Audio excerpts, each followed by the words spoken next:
I'm Rahul, and welcome to Introductions to Question and Answering Systems using Large Language Models. In this course, we'll be covering a very important technique called Retrieval Augmented Generation, which will help you build a Q&A system over your proprietary data. Throughout this course, we'll be covering the underlying techniques of what mechanisms make this system work. We'll talk about the design considerations and the challenges and the trade-offs involved in designing such a system. We'll also sprinkle it with some best practices so that you'll be set to succeed when you decide to build it.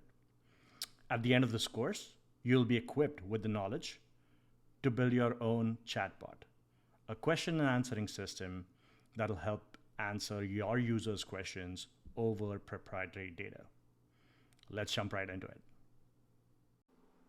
Let's begin with an introduction and an overview of the course. By the end of this chapter, we will have a practical understanding of how large language models work. First, we will understand what they are by looking at a few examples. Next, we will see how, as a language model, they are good at auto-completing text. We will then see how they can support our Q&A use case. And that leads us to Retrieval Augmented Generation, which we will cover through the rest of the course. So what are these large language models? Large language models have been around for a few years now, but they became very popular in November when OpenAI launched ChatGPT. Incidentally, chatbots have also been around since the mid-2010s. What's different this time around, though, is that the user experience is almost human-like, thanks to the ability of these models to communicate in a very human-like manner. And this is because of the underlying large language models. Following the heels of OpenAI, we saw a slew of other models. Anthropic released its own chatbot called Claude. Google also released Bard. At the time, ChatGPT couldn't do math well. It also did not have access to the internet. Google's Bard could do both of those. This is not true of ChatGPT anymore. Another company that was able to commercially launch a large language model was Cohere. In this example, you can see how Cohere was used to perform similarity search using semantic similarity. With the launch of GPT-4, OpenAI also introduced a multimodal capability to their large language model. For example, in this case, we know what this meme is about. Chicken nuggets drawn in the shape of the map. It's funny. Now with multimodal, GPT-4 can also explain what is funny about this image. Along with these commercial models came a slew of very popular open source models as well. For example, they were named after animals like llama, vicuna, orca, falcon, and so on. People no longer had to rely on commercial solutions to build their LLM-powered apps. In fact, these allow you to create a Q&A system without data leaving your cloud. Large language models are part of a larger movement towards generative AI. You can generate images, videos, and so on. In fact, this image was generated using Stability AI's Dream Studio application. And while Gen AI is exciting, we will only be covering large language models in the rest of this course. Large language models are glorified autocompletes. Let me explain. If you click on the edit mode in Anthropic's Claude model, you can see what the input to the large language model actually looks like. In this example, you can see that the input is almost like a script of a play where human and assistant are two of the characters. Here, the user is asking the model to draft a story for it. It has given it an example, and then it is expecting it that the model will continue the story with a specific instruction of what should happen in the next paragraph. And it ends with a placeholder for assistant, which prompts the models to autocomplete the text following the instructions provided. When the model returns the output, you can see that the assistant placeholder is now autocompleting the rest of the text following the instructions to the best of its ability. The large language model uses an underlying technique called encoder-decoder architecture, which allows it to generate this text. And while the specifics of the neural network are out of scope, you have some control parameters like temperature, which allows you to be as creative as you would like or be very deterministic. That is the power of generative AI. But let's be certain that the model is only predicting the next word and so on using the language it has modeled. And how long can this input and output be? Well, that's called the context window, and we'll take a look at it in the later chapters. A vanilla large language model has some challenges when used for chat. This example is of the latest Llama 2 70B model. I've used one of the websites available to try this out, called Replicate, and I give it a prompt asking who is the President of the United States. You can see that it first answers Barack Obama, and then follows with a list of other questions and answers that it thinks are appropriate for this autocomplete. It's probably seen this pattern somewhere in its training data. This is the first challenge of using a language model by itself. The output tends to be repeating. The other obvious problem is that it answered an outdated information. Large language models are just that. They're language models. They do not have any internal intelligence to tell you whether the answer is factually accurate or whether it has hallucinated something. To overcome these problems, OpenAI used reinforcement learning with human feedback for ChatGPT. In step 1, you collect demonstration data and train a model using fine-tuning. In this case, a labeler has demonstrated the output desired for a question like, explain the moon landing to a 6-year-old. Fine-tuning is done with multiple such examples using supervised learning. In step 2, we train a reward model.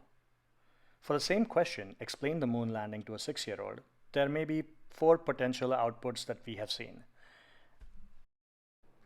Explain gravity, something unrelated like explain war, a scientific definition of what the moon is, and maybe a more human-like answer for the 6-year-old. A labeler ranks these outputs from best to worst.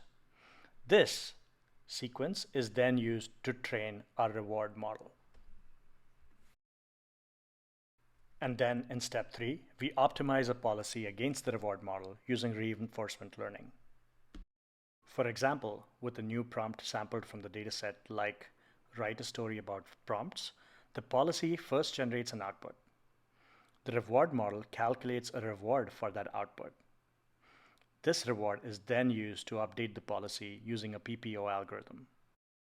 For Claude, Anthropic's model, they used a similar but different strategy, reinforcement learning with AI feedback. The supervised learning stage is very similar to RLHF. But in the reinforcement learning stage, they used an AI that has been primed with constitutional principles to prefer more harmless as well as helpful human responses. So how does the large language model actually get used to build a question and answering system?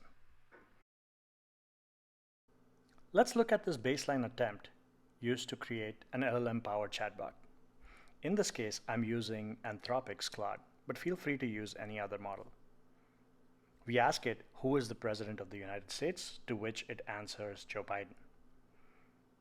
We ask for more information, and it provides some detailed factual responses. Now it's answering these questions based on some data that it has seen in its training data. One way to think about it is the facts are remembered in the neurons of the neural network.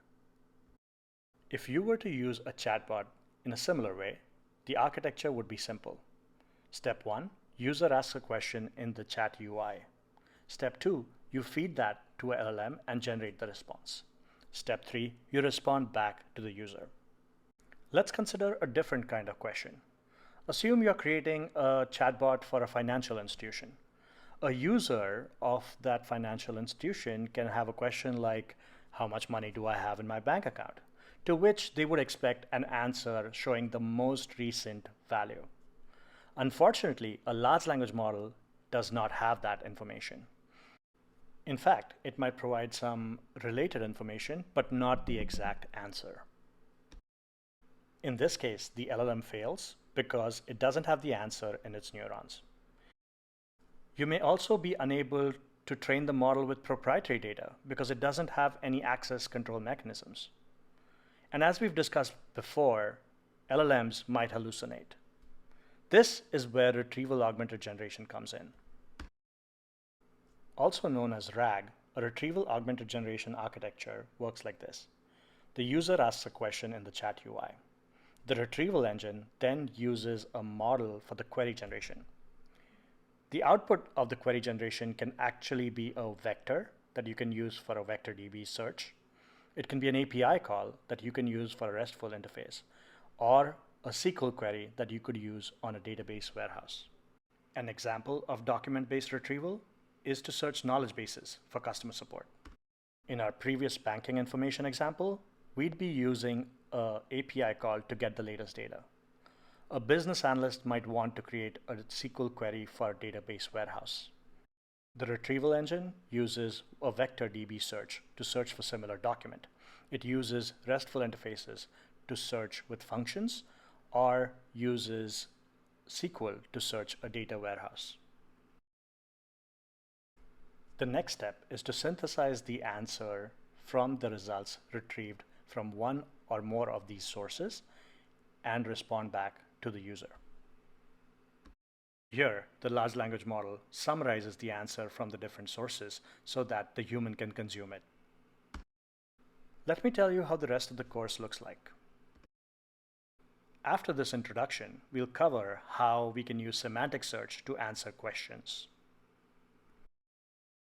Next, we'll talk about the use case, which is Q&A over documents in a proprietary knowledge base. To make this work, we will also need a data preparation pipeline to load our data into the vector databases. We'll have a code walkthrough of a proof of concept prototype, and lastly, talk about design considerations for production. This is a self-paced course that you can take at your own pace. To make it easier, we've abstracted a lot of technical details. You can go in depth and read these references in the lecture notes. You should also join our Slack channel. You can ask questions there, and I will be there to answer them. You can also share knowledge with other students who are taking the course. Apart from the core course material, there are also optional labs which will be accessible on GitHub. And finally, a disclaimer about the tools used in this course. We've tried our best to give you the latest information by using some of the most popular tools. At the same time, we've tried to keep the course vendor agnostic.